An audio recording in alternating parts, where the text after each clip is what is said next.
नमस्कार, जोहार द भारत मित्र देख रहे हैं आप। मेरा नाम अभिषेक भारती है। हमारे साथ हमारे सहयोगी देवेंद्र और हमारी सहयोगी आरती जुड़ी हुई हैं।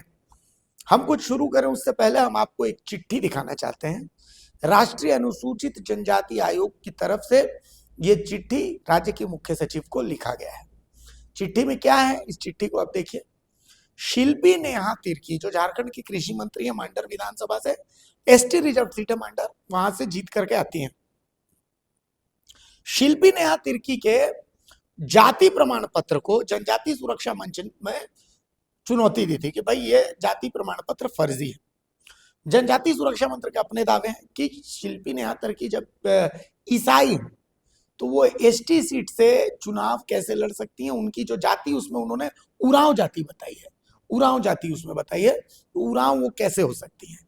उनका पक्ष ये है कि ईसाई होते हुए वो उरांव कैसे हो सकती है, तो ईसाई हो सकती है या उरांव हो सकती है। इसको चुनौती देते हुए बाकायदा इस पर एक चिट्ठी जो है कोई सोनकर जी हैं, अधिवक्ता हैं 30 हजारी कोर्ट के, उन्होंने बाकायदा जो है national commission of scheduled tribe को एक चिट्ठी लिखी कि भाई शिल्पी नेहा तिर्की का जो जाति प्रमाण पत्र है, इस जाति प्रमाण पत्र की जांच की जाए। National commission of scheduled tribe की तरफ से राज्य सरकार को, मुख्य सचिव को चिट्ठी लिखी जाती है कि भाई इसमें आपके पास जो शिकायत पहुंची है, इसमें आपकी जांच क्या चल रही है, अब तक आपने अगर जांच की है तो वो क्या है और क्या नहीं है। अब ये एक नॉर्मल सा मसला हो सकता है कि ठीक है, लेकिन ऐसे समय में, जिस समय में 4 दिन पहले राज्य में रेल टेका हुआ, एक समुदाय जो है वो अपने आप को एसटी का दर्जा मांग रहा हो और दूसरा समुदाय, बेसिक दूसरा समुदाय जो उसका विरोध कर रहा है, उसमें मेजॉरिटी उनकी है जो क्रिश्चियनिटी अपनाए हुआ है। तो ऐसे समय में इस बात की चर्चा जोर पकड़ लेती है और तब केंद्र की तरफ से ये चिट्ठी, एनसीएसटी की तरफ से, national commission of scheduled tribe की तरफ से ये चिट्ठी राज्य सरकार को मिलना, इसके मायने बहुत है। एक बार देवेंद्र जी के पास हम चलते हैं। देवेंद्र भैया, ये मामला कहाँ से शुरू होता है, पेच कहाँ फंसता है? देखिए, जनजातीय सुरक्षा मंच एक लंबे समय से मांग करती रही है कि जो लोग भी रूढ़िगत प्रथा को त्याग दिए हैं, आदिवासी समाज की पहचान तो उसकी रूढ़िगत प्रथा है, उसकी परंपराएं हैं, उसका कल्चर है और उसका जो अपना रस्मो रिवाज है, इसको यदि जो लोग त्याग दिए हैं वे एसटी कहलाने के हकदार नहीं है। उनका दावा है कि ईसाई समुदाय में कोई जाति नहीं होती। तो जब ईसाई समुदाय में जाति ही नहीं होती तो जाति के आधार पर आरक्षण कैसे लिया जा सकता है। और एक जो समझने लायक बात है कि हिंदू धर्म की जो परिभाषा है उसमें सिख, ईसाई, बौद्ध और जैनी आते हैं और माना जाता है कि जाति जो होती है वो सिर्फ हिंदुओं में होती है। ईसाई समुदाय जाति मुक्त समुदाय है, मुस्लिम समुदाय जाति मुक्त समुदाय है। और इस आधार पर दावा किया जा रहा है जनजातीय सुरक्षा मंच की ओर से, जब उनके यहाँ जाति ही नहीं होती तो फिर कास्ट आधार पर रिजर्वेशन कैसे हो, ये दावा उनका है। और आपने ठीक कहा कि सोनकर जी किए हैं, पर छत्तीसगढ़ से भी एक मामला गया था इसी तरह का और यहाँ झारखंड से मेघा उरांव और सोमा उरांव ने टीसी को आवेदन दिया था और शिल्पी नेहा तिर्की की सदस्यता रद्द करने की मांग की थी। अब डीसी उस मामले में क्या एक्शन लिए वो ज्यादा जानकारी नहीं है, पर स्टेट शेड्यूल कास्ट कमीशन के पास चूंकि यह मामला गया, उसने अब मुख्य सचिव को तलब किया है। देखने वाली बात होगी कि मुख्य सचिव की ओर से इसकी जवाब क्या दिया जाता है। पर आपने एक बड़ा इशारा कर दिया कि एक तरफ कुर्मी जाति जो अब तक अनुसूचित जाति में सूचीबद्ध नहीं है, उसकी ओर से एसटी होने का दावा किया जा रहा है। दूसरी तरफ ईसाई कम्युनिटी, जो आदिवासी कम्युनिटी जो यहाँ है 27%, वो दावा किया जाता है कि 27% में करीबन 15% जो है ईसाई कम्युनिटी के लोग हैं और 34% लगभग जो है वो हिंदू समुदाय के लोग हैं और बाकी जो है शरणाधर्मी है। तो ये जो ईसाई समुदाय, आदिवासी समुदाय का जो 15% आबादी है, इसको क्या आरक्षण के अधिकार से मरहूम कर दिया जाएगा? एक बड़ा सवाल। और क्या ये तकनीकी रूप से संभव है? यही एक बड़ा सवाल। पर इसमें कुछ चीजें समझने लायक है। जिस तरह के रेफरेंस से लोग चंद्रराम दे रहे हैं, केरला हाई कोर्ट का दे रहे हैं, पर एक फैसला इसमें दूसरा भी सुप्रीम कोर्ट का है, 2004 का मामला है। सुप्रीम कोर्ट उस फैसले में कहती है कि सिर्फ धर्म बदलने से व्यक्ति की जाति नहीं बदल जाती, जाति तो जन्मजात होती है।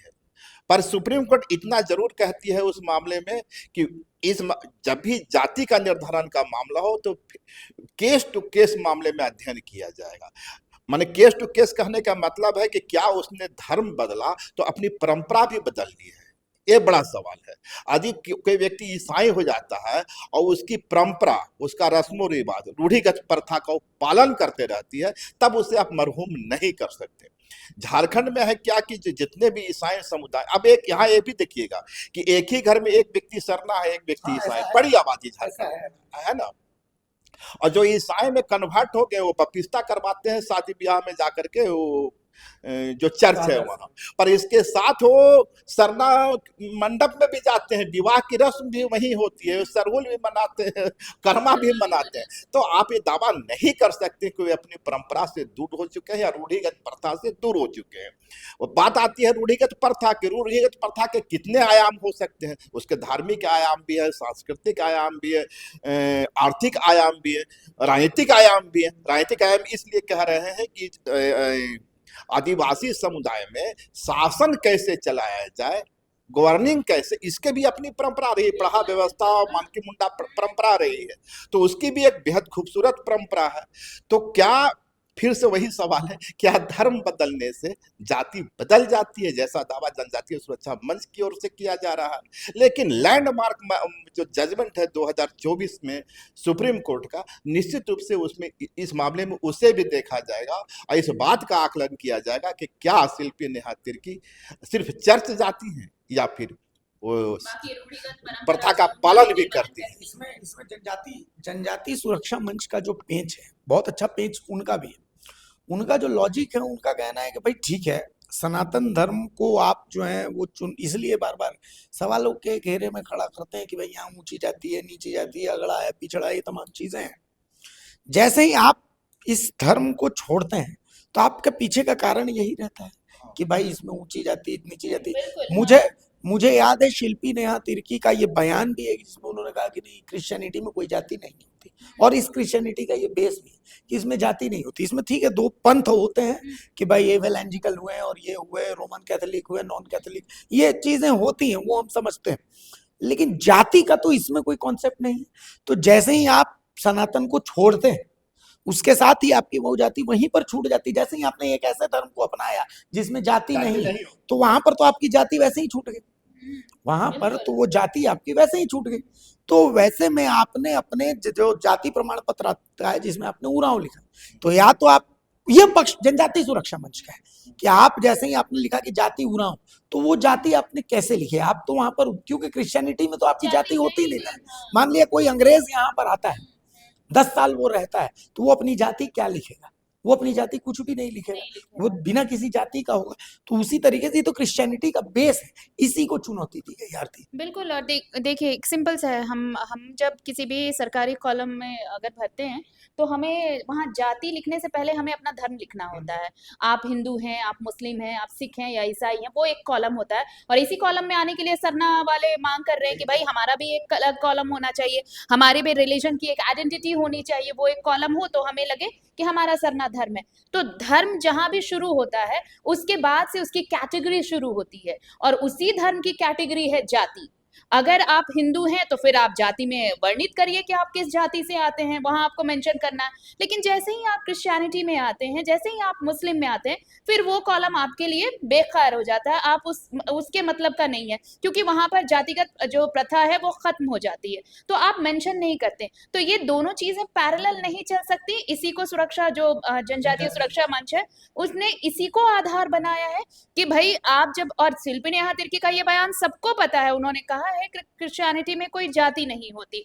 तो जब जाति होती नहीं, आप ये मानती भी हैं और आप ईसाई धर्म के उस पंथ पर आप हैं, तो फिर आप जाति में उरांव कैसे लिख सकती हैं? और इसी को उन्होंने चैलेंज किया है कोर्ट में कि जब आप क्रिश्चियन हैं तो फिर आप उरांव जाति से कैसे हो सकती हैं?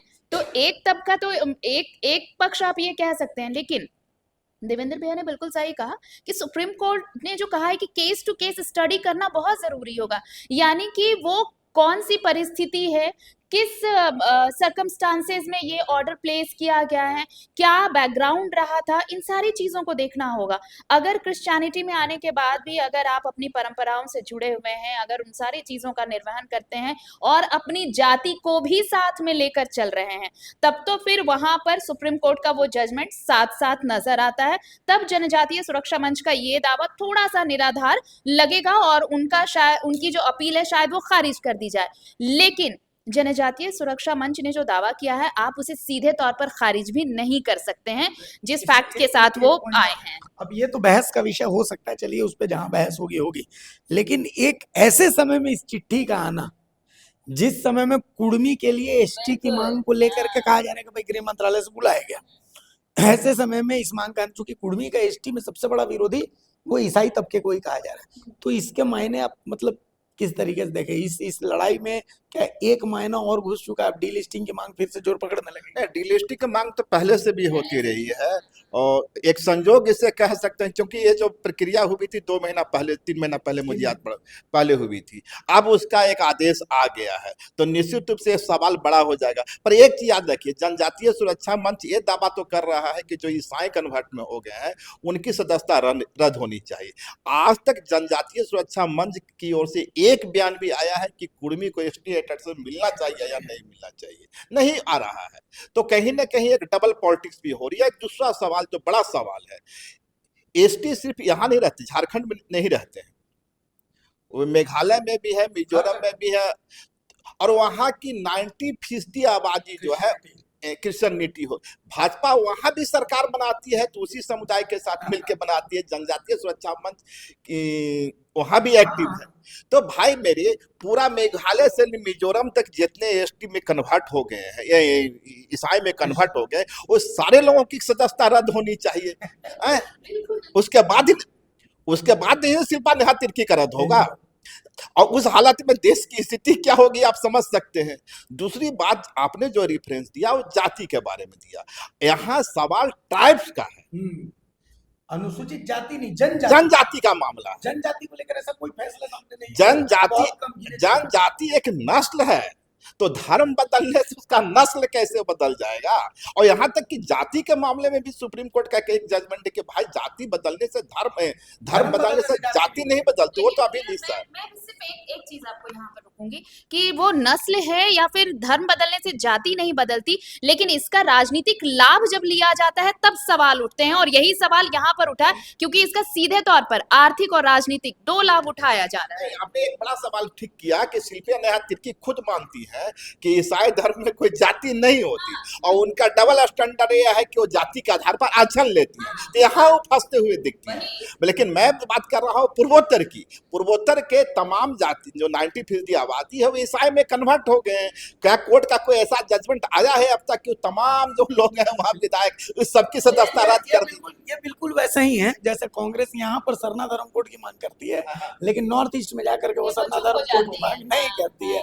तो बिल्कुल इसी तरीके से, तो कुल मिलाकर के ये राजनीति है। लेकिन कुल मिलाकर के ये खबर हम आपको अभी बता देते हैं कि भैया एक चिट्ठी जो है वो NCST की तरफ से मुख्य सचिव को भेजी गई है। अब मुख्य सचिव की तरफ से इसका जवाब क्या दिया जाएगा, नजर इस पर रहेगी। जब जनजाति सुरक्षा मंच ने ये चिट्ठी दी थी DC को, तब भी हमने यहीं बैठ करके यही 3 लोग चर्चा किए थे और अच्छे खासे व्यूज मिले थे हमें, आपने बहुत सारे कमेंट्स किए थे।